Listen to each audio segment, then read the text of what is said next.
Hey everyone, happy Thursday. Thanks for tuning in this week. I'm Waller's Wallet, and I've received a few requests asking me to compare the refreshed American Express Gold Card to the Chase Sapphire Preferred. Now, I had figured I'd also add in the Chase Sapphire Reserve to this comparison against the American Express Gold Card. And starting with the sign-up bonus, the American Express Gold Card comes with a 50,000 point bonus after spending $2,000 in the first 90 days. Now, you can find this offer by going incognito or private browser, or actually by using a personal referral link. Now, I'm going to put my link to the credit card in the description below. If you use my link, thank you very much. I do appreciate it. And both the Chase Sapphire Preferred and the Sapphire Reserve currently have a 50,000 point bonus after spending $4,000 in the first 90 days. Now, all of these cards come with a 50,000 point bonus, but American Express requires half the spend that's required by both the Chase Sapphire Reserve and the Sapphire Preferred. So I think this is a pretty easy choice to give this round to American Express.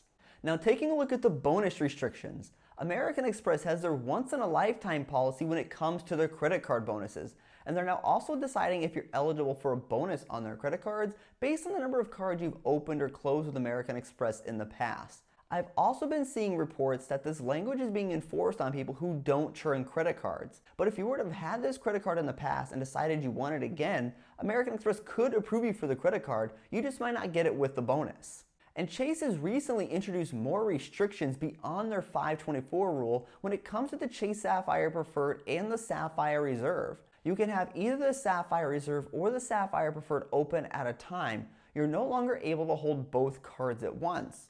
Also, you're not going to be eligible for a bonus on either card if you received a bonus on any card in the Sapphire family in the last 48 months. So while I'm not a fan of American Express's once-in-a-lifetime rule, I do like the fact I can have this card again even if I'm not eligible for a bonus. For many in this game, Chase's 524 rule is a huge buzzkill, and not being able to earn a bonus for 4 years is pretty harsh as well. So I'm going to give this round to American Express. Taking a look at the earning rates, the American Express Gold recently refreshed its earning categories, and frankly, I'm impressed with them. The American Express Gold Card earns 4 points per dollar at US restaurants and US grocery stores. The grocery store benefit is on the first $25,000 you spend at the grocery store each calendar year. The American Express Gold Card is also going to earn 3 points per dollar on flights booked directly with the airlines or through the AMX travel portal. And then you're also going to earn 1 point per dollar everywhere else. But if you happen to apply for the Premier Rewards Gold before October 4th, then American Express is also going to let you keep the 2 points per dollar you earn on gas purchases through October of 2019, which adds a little bit more value to this card for some individuals. And while American Express has increased the grocery store limit to $25,000, for people who like to manufacture spend, I would be a bit cautious in buying $25,000 worth of gift cards. American Express has been known to claw back points for people who buy a lot of gift cards, and I feel this is almost a good setup for the rat team to find out who could be abusing the reward system and potentially looking to shut people down. Maybe I'm being a bit too conservative on this, but I can't imagine the rat team not investigating someone who spends $25,000 a year at the grocery store this year, but only spent $6,000 on the grocery store last year.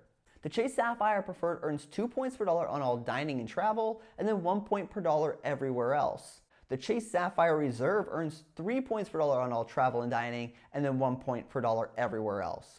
Now, I think it's really hard to argue with American Express's domestic earning ability. It is better than the Chase Sapphire Reserve and the Sapphire Preferred for both domestic dining and grocery store purchases. For airfare, it could be a wash when you compare it to the Reserve since they both earn triple points on airfare. The American Express Gold Card definitely is better than the Sapphire Preferred for paid airfare as well. The area where Chase does win is with international travel. Besides the fact American Express isn't as widely accepted as Visa, the killer for American Express is these categories are for the US only. So if you're a frequent international traveler, both the Chase Sapphire Preferred and the Sapphire Reserve are a better card for you than the American Express Gold Card. Also, both cards do cover all travel, not just airline purchases. Taking a look at the annual fees, the American Express Gold Card annual fee is now $250 and it is not waived in the first year. This is an increase of $55 from the old Premier Rewards Gold, but American Express had to change something from the old card to help pay out those 4X categories. The Chase Sapphire Preferred comes with a $95 annual fee, which is waived in the first year, and the Chase Sapphire Reserve has a $450 fee, which is not waived the first year. Now I'm going to give this round to the Chase Sapphire Preferred since it has no annual fee in year one and the lowest annual fee of these three cards. I'm going to give the American Express Gold Card second place with its $250 annual fee, and the Chase Sapphire Reserve takes third here with its large $450 annual fee. Now let's talk about the authorized users. The American Express Gold Card is not going to charge you for your first 5 authorized users, but after your 5th authorized user, you're going to be charged $35 per authorized user. American Express was offering bonus points on the Premier Rewards Gold when you added an authorized user, and they spent a certain amount of money. Now I'm guessing we will see these offers come around again on the newly refreshed Gold Card, and this was a great way to earn extra bonus points as well. Being practical though, how many of you are really adding more than 5 authorized users to your accounts? I think very few of you, so I think the 5 authorized limit is really a non-issue. The Chase Sapphire Preferred will let you add as many authorized users as you want without adding any fees, and the Chase Sapphire Reserve charges you $75 per authorized user, which could actually deter some people from adding authorized users to their account. Even with American Express's 5 authorized user limit before they start charging you, I think this is a non-issue for more than 99% of people. And add in the fact they've been adding bonuses when you add someone to your account, I'm going to give the American Express Gold Card the win here when it comes to authorized users. The Chase Sapphire Preferred is going to take second since they don't charge you anything for authorized users, and the Chase Sapphire Reserve takes third for charging $75 per authorized user. Taking a look at the foreign transaction fees, now all 3 of these cards come with no foreign transaction fees, and while they may all seem equal when traveling internationally, really they aren't. Visa has a much greater presence when traveling internationally than American Express. American Express just doesn't have the footprint to compete with Visa. Increasing their footprint would just be one aspect American Express needs to work on and change to become more competitive internationally. And this round is going to go to the Chase Sapphire Preferred and the Sapphire Reserve for their greater worldwide acceptance, while American Express definitely comes in last for this round. Now let's take a look at redeeming our points. Both membership rewards and ultimate rewards are flexible currency, but they do have some differences between them. Both of these programs do have overlapping partners, and these partners include British Airways, Iberia, Aer Lingus, Flying Blue, Singapore Airlines, JetBlue, Virgin Atlantic, and even Marriott. And while Membership Rewards has 17 airline and 3 hotel partners, they have 10 different airline and 2 hotel transfer partners that Chase does not have. Not all of their points transfer at a 1-to-1 ratio, and the big downfall for the American Express Gold is the terrible redemption rates when booking through the Amex travel portal. You're going to redeem your points for 0.7 cents for hotels and 1 cent per point on airfare. And let's not also forget American Express charges you money to move your points to a domestic airline carrier. While Ultimate Rewards has 9 airline and 4 hotel partners, they only have 2 airline partners and 2 hotel partners that American Express does not have. All Ultimate Reward points transfer at a 1-to-1 ratio, and the Chase Sapphire Preferred will allow you to book through the Chase travel portal at 1.25 cents per point, while the Chase Sapphire Reserve will redeem at 1.5 cents per point when you book through the Chase travel portal. And the winner for this round is really going to depend on how you book your travel. When it comes to transfer partners, I'm going to give American Express the win. They have a greater number of transfer partners, and their airline partners are extremely valuable. Membership rewards do involve a little bit more work, and for many people, I just don't think they're willing to put in the effort to learn some of these partner programs and really understand the value that it can unlock for you. And I'm going to give the Chase Sapphire Reserve the win when it comes to redeeming your points through the travel portal. Even the Chase Sapphire Preferred is a better option than the American Express Gold Card when redeeming through the Chase travel portal. Now let's take a look at the benefits of these cards. And I think the benefits of these cards are really aimed at different audiences.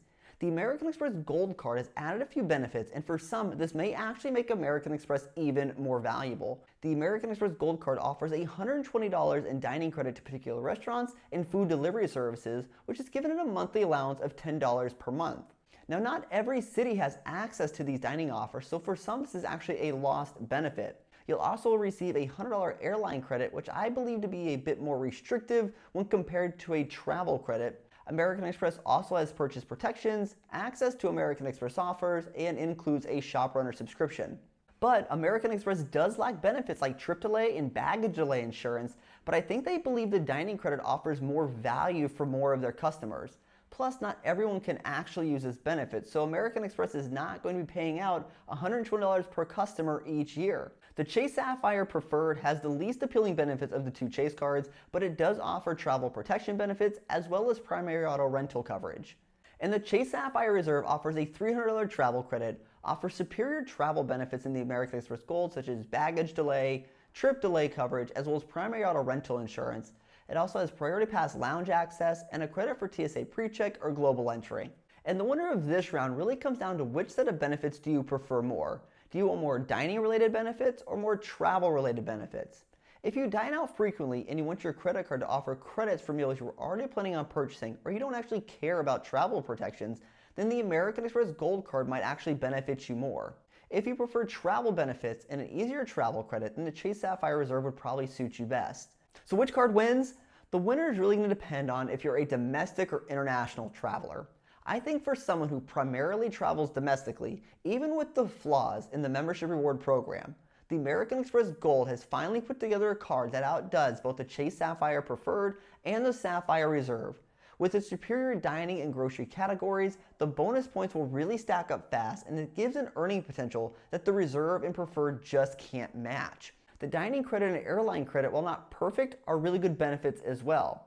But once you start talking international travel, then you have to still give the edge to Chase. American Express just falls off a 90-degree cliff and does not compete with either the Reserve or the Sapphire Preferred. Visa is more widely accepted, and their bonus categories aren't just limited to the United States. So the question of the day is, do you think the American Express Gold Card is better than the Chase Sapphire Reserve and the Chase Sapphire Preferred? Hey everyone, thanks for tuning in this week. If you like this video, consider giving it a thumbs up, or if you know somebody might benefit from this video, feel free to share it with them. Remember, I post new videos every Thursday, so if you like learning about credit cards, points, miles, cashback, or just flat out traveling for less, consider hitting the subscribe button down below, and I'll see you all next week. Safe travels and take care.